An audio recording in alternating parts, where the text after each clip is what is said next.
Welcome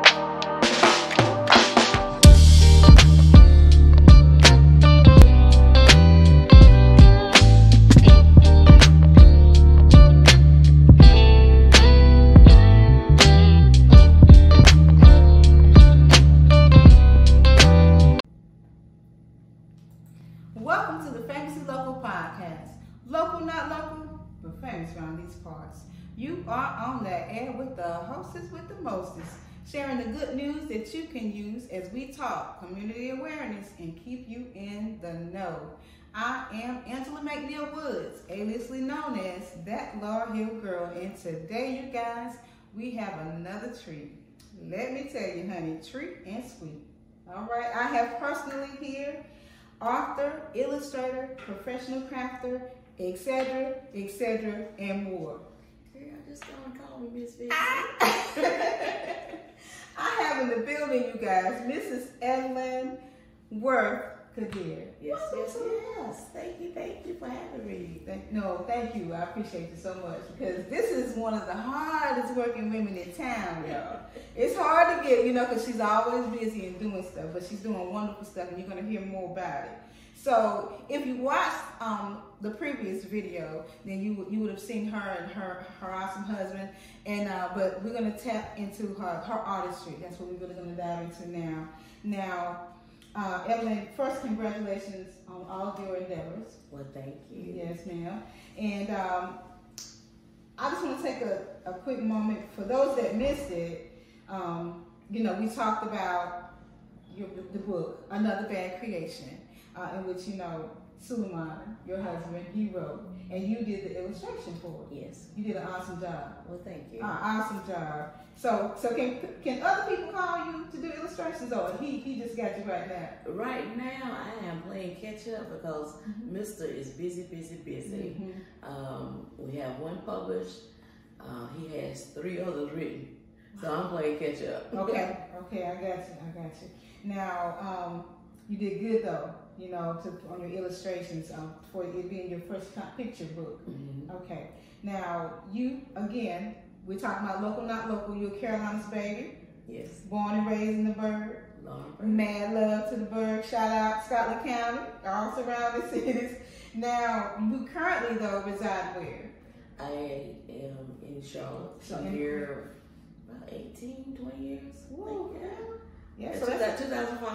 Wow, so that's your second home now. Yes, Charlotte's second home. Okay. Now, we're going to dive a little deep now. Come so, on, girl. Who was the artist in the family? I think mom and dad dibbled and dabbled. Yeah, mom and dad. Yeah. Now, what I know about dad, he's the hustling. He don't get it done. Yes. Yeah, make that money. Yes. And mom, she was pianist. She's a pianist and homemaker. Yeah, she can sew, right? Yeah, she does. Yes. And I think she draws a little bit too, yes, right? She sketched a little bit. Yeah. That's what I thought. I found out that she could sketch when I went to Desert Storm. Okay. And I came back from Desert Storm, and we were back then when they had the phone books. Drawings everywhere in the phone book of Scud missiles. Oh Lord! Who was drawing that? Mama was drawing Scud missiles, bombs over Baghdad, because her nerves were tore up with me being over in the Gulf War. Okay. Yeah, so that's just how stressed she was. She would doodle in the phone book. Okay, wow. So she had some artistry. Yes, that's when I found out she could draw. That's crazy. I love it though. Now, so how old, when you think about it, how old were you when you got interested in art? I got interested in art when I was 5. Okay. And that was one of my dreams, was to be an artist. Okay. I always wanted to be an illustrator. Okay. Still working at it, I wouldn't say that I've reached my peak yet. I'm still learning. There's a lot to learn. And, even at the age of 56, you're never too old to learn. Sure, not bad. So I'm still learning, and perseverance is my motto. I will not give up. That's right. We will not be denied. Would not. That's good stuff. Yeah. Now, so when you draw, what do you like to draw? Animals, people, or abstract? I'm more of an abstract artist. I do animals. I'm still learning people to do portraits. That's one of the weaknesses. Yeah. But like I said, perseverance. That's right. You get it. I love your positivity. Period. You know. Now, do you work with acrylic or oils? I mainly do acrylic. I love acrylic. Oil, I really haven't gotten into because of the messiness of it. Yeah. I've tried watercolor, but pastels and acrylic is my thing. Okay. My major was screen printing, but I love abstract art. You too. You work with the chalk too, don't you? Yes. The charcoal? You do really well with that too. Yeah. Yeah, man. So, what was your interest in abstract art? Because, you know, that's different. Right. And what I know about abstract is that it changes the way you see things. It changes the way you see things. I think the biggest thing for me with abstract was it doesn't lock you into ethnicity. Okay. So if you're looking at the art that's behind me, you notice that they're all silhouettes. Yeah. You know, it's not a black person, it's not a white person, it's not an Asian person. Yeah. So this fits anyone's household. I love that. I love that. So you guys, make sure you zoom in because I'm telling you, these are beautiful pieces. And this is just a few, you guys. She has an awesome collection. And the thing I love is that, you know, you can go to people's home and you see art from different artists, but the artist has her art up, and see, that's how you represent. I love that, man. That's so cool. And so I know we're going to get to your different pieces here in a little bit. And thank you for bringing them out to me. They're so beautiful. Well, thank you. Are you selling anything? Yes. Okay. They are for sale. Y'all get that card out. This is the jazz series. Now, okay, so how did you know that when did you get serious? I got serious, well, let's say, I wanted to be an artist. I did art in high school. I won most likely to be successful in art award in my 12th grade year. Yeah. So, you know, I was featured a piece down in Georgia and won first place. So I won that award. Yeah. It wasn't until I went to the military, U.S. Army, and I did art classes. And I started, you know, dibbling. Oh, okay, yeah. I can see something come with this. But, you know, after the military, I strayed away from it. Okay. Yeah, I did the classes, but I didn't pursue it. Okay. It's like the passion for art has died. It's died. It wasn't until 1999 when I started teaching art education that I started coming back to it and finding that passion for it. You know, relating with the kids and you know, as the kids would sit and draw, you know, I wanted to be, you know, their model. So I would sit and draw right beside them, and they would watch me work as I guide them through the steps of what I was doing and what they should be doing. Okay. Yeah. Okay, that's good. Now, you do commission work? People call you and yes. Okay. So how about the wall mirrors? I remember. Yes. Before this was pre-back surgery. Okay. So 2010 was my first back surgery. So from about 2007 to 2010, I was doing wall murals. A lot more visual in the community doing stuff. But after that first back surgery, it's hard because especially when you're doing a mural, you kind of in one position, and if anybody knows about back pain, you know, if you stand a certain kind of way for a little bit of time, it locks in, and you're like, oh my goodness. Yes, I had that. But I'm glad even through your pain with your back, you still, you know, pursued your love for art and everything. Now, what were you doing before you started crafting? Before crafting, I was, while teaching art, I was also a photographer. So I did sports events, I did weddings, 7-hour wedding shoots. Those were some long days. Those were some long days. So, you know, again, with the back surgery, it just kind of wiped me out. Yeah. Now, did any of the kids take up art? I'm a boy. Well, two of my sons will help me with photography. They all took art lessons in school. Yeah. Did they stick with it? No. They did it for the grade. Is Adrian? He did a lot of photography. He would come and help me. Yes. Okay. He would help me with the sports events that I would do. Yeah. Aaron would help.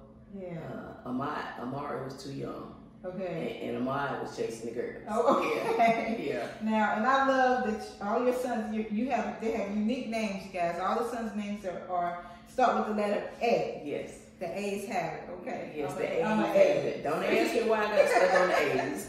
I love that, man. Now, did you like working in the school system? I did. 12 and a half years.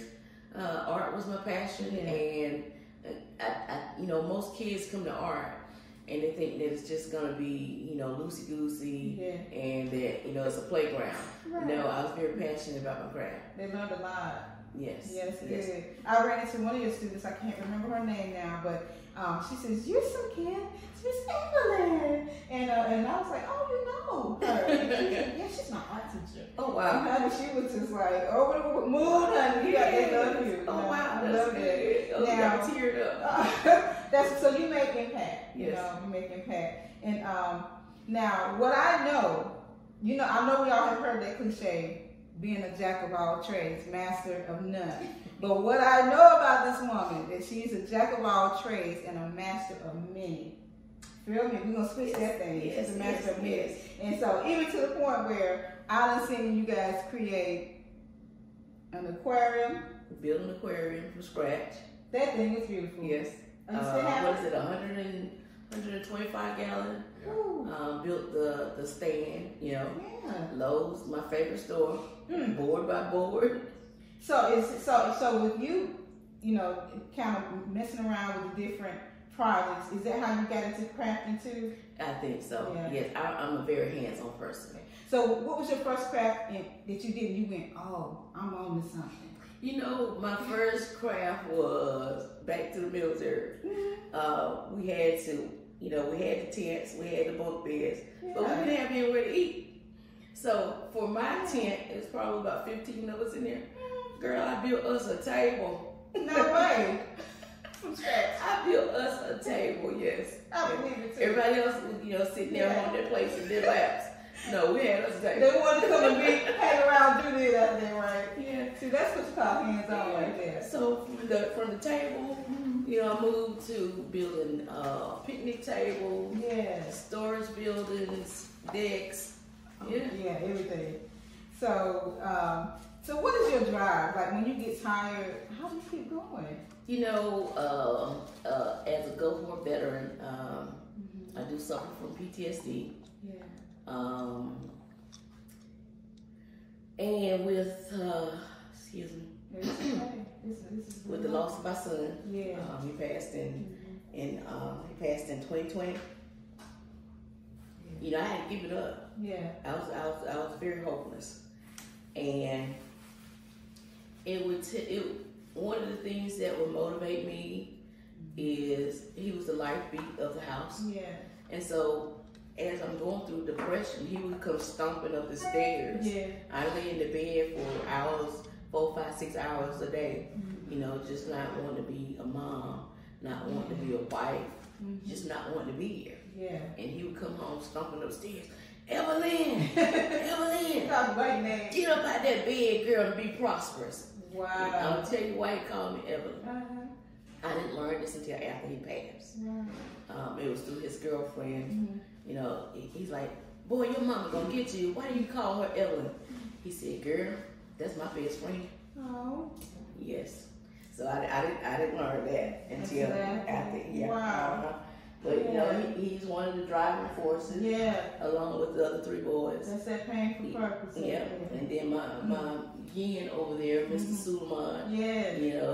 He's written these books, and he pushes me to get it done. That's so good. just accountability. Yeah. Sometimes we get mad with them, but we know they're telling the truth. They won't let me dive in that hole and curl up and die. That's good. So thank God for support. And it was something that your husband had mentioned earlier, something that I talk about often. It came from Dr. Miles Monroe. He talked about it's a lot of talent that people don't know about, but it's in the grave. You know what I'm saying? So it's a lot of recipes that people we'll never know nothing about because nobody taught the next person, you know. And so really that's the purpose behind this podcast, and so that people will get inspired and, you know, and start making moves, you know. And I love that because it's about us and for us, you know. And so I'm, you know, sometimes we have unfortunate situations happen, but I'm glad that you have the strength. You're a strong being, girl. You know, I love that about you, man. And so I'm gonna switch gears because I'm getting emotional. Honey, I have that ugly cry, honey. You know, everybody got that. I be having that what? And so how has it been with the pop-ups? Have you been enjoying that? You know, I love doing pop-ups. And once again, thank God for my yin over there and the other boys, because, you know, I'm restricted with my bedding and stuff. Yeah. But they help out a lot. Yeah. I like to get out and do more. So I'm looking forward, you know, to the warm weather. Yeah. Now, if you had to go back down memory lane, would you have kept any of your sketchbooks? You know what? Any of your pieces? I still have my high school sketchbooks. That's good. 36 years ago. Wow. I still have my high school sketchbooks. Oh my God. How about, have you ever sold any of your original pieces and regretted it? Now that behind me are copies. Okay. I have sold 3 out of the 5 originals. And I can kick myself to this day. I know. I learned that later. You know, another artist, he taught that. He was like, keep your original. Yeah. And, but it was too late because it's something about, well, an artist would know if something is off or something, not necessarily off, but different.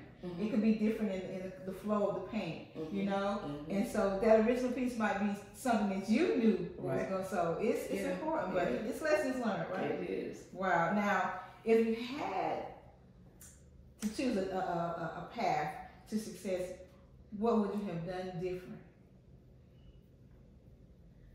What would I have done? I think I would have tried or worked a little bit harder at doing portraits. Yeah. Okay. I really want to learn how to do portraits. Yeah, it's hard. I did figure drawing in college, but portraits, that's my weakness. And that's weird because I'm opposite. Abstract is my hardest. The portraits is I'm good with that, but it's the abstract, you know, and but it's okay, right? Because the Lord made every one of us different. You know what I'm saying? Now, how can the people purchase your beautiful pieces of art? We're in the process. We have a couple pieces on the website www.kadircreations.com. We're in the process of uploading more.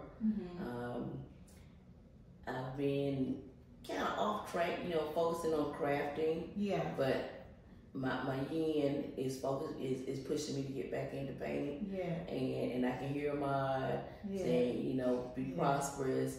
And it's always been my goal to be a renowned artist, so I want to get back at painting. That's right. Well, the beautiful thing about being an artist, you're an artist in every sense, because even professional crafting is an art, and so that's good that you have that, skill. Which you'll have that forever. Nobody can take that from you. Can't take that. And so now I love every week on TikTok. You have the coolest stuff, man. Where do you come up with these ideas? I see a lot of stuff on YouTube. I see, I'm always in Lowe's, out walking around, and the public, I hear people say stuff, little catchphrases, and I'm like, oh, okay, that'll make a cool shirt. Yes. Or, I'm looking at nature, I'm looking at colors. Yeah. That's good. And I love it's a tumbler, and it looks, so it's somebody's face, so I can give you a picture, and you can put Superman, Superwoman on me. Yeah. That's how I love it. That's cute. Tumblers and sippy cups for kids. Those are commission pieces. Yeah. So they'll send me a photo, and they'll tell me what their favorite character is. Okay. So for instance, the little boy like Spider-Man. Yeah. I took his realistic head, cartooned his head, and put it on Spider-Man's body. So and that baby loves his cup. I know. He loves it. Because I don't know the child, I want to cook. Yeah. So, and from that one cup, I've gotten probably 12 other orders with that want to be characters. Yeah, and I love that. Now, not too many people are doing this. You do the Greek, the college. You do a lot for the college. Yes, I love. I'm not, I haven't pledged, but I just love the concept of the sisterhood, the brotherhood. Yeah. And it's just something I like pushing. Yeah, you guys make sure to go to that website, because I'm telling you, on there you're gonna see some awesome things. And I love you guys' website. Did you do that? Or? Mr. Suleiman created the website. You need to go in business with that, y'all. He's over in the corner, y'all. So I just wanted to, but I'm telling you, when I look at that, I'm going, wow, it's good. I love it. Thank you. Yes, Thank you. you're good. So now, all right. So before we go, I want you to tell us about this piece right here. This, as you know, it's all 5 pieces. They have similar features. They're all not necessarily blackface, so we're gonna say silhouettes. And again, they don't represent necessarily an African American person. It can be any ethnicity. Is this brushed? This is these were done in acrylic. And the backgrounds were using a sponge technique. Okay. Yes. Wow. It's beautiful. I mean, your blending, that's one of the hardest things, especially when you're doing portrait and skin. So, and how about him? And your colors, does it just come to you naturally? Like I said, I look at nature. I like being out at night, like the Charlotte skyline, all the colors that blend together. Yeah. So I just love color. I love lines, I love curves. Yeah. It just flows. It just flows. Yes. So, with this one, this is a trilogy. Okay. So we have this one, this one, and this one. This is a 3-part series. Okay. They're all jazz themed, but this is a trilogy. This one is Whispers. You might meet church women. I see it. Sitting on the back row gossiping. Talking about the lady that can't sing up being messy. Yes, being messy. So that's Whispers. Yeah. And the gentleman in blue, that's my jazz man. Okay. Yes. I love it. Now, even though this is a series, can they be sold separately? They can be sold individually. Yeah. Yes. Or you can, pick up all 5 if you like, because they have the same concept. Yeah, yeah. And you make t-shirts? I do t-shirts. Wow. I do jewelry. We do cutting boards, coffee mugs, tumblers. You know what? My name is Miss Fix It, so what is it that I don't do? That's right. That's right. Look, like I said, the jack of all trades and master of many, for sure. Well, you guys, I tell you. So we have Evelyn's information, and what's your Instagram? Instagram is Kadir Creations _LLC. So KADIR CREAS. No, I can't spell CREATIONS. Okay, and on TikTok is Kadir Creations. Kadir, yes, and Facebook as well. Kadir Creations. And the website again to shop with us is www.kadircreations.com. I mean, she makes it all, you guys, even to the personalized doormats. Doormats, yeah. If you think it, I can create. Okay. Y'all heard it over here, okay?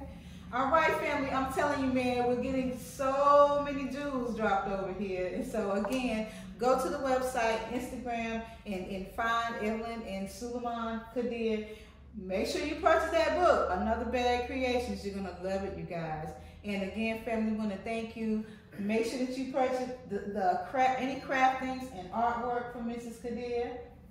Thank you so much for being here. Thank you for having us. All right, family. All right. Local but not local. We're famous around these parts. Yes. Y'all be blessed.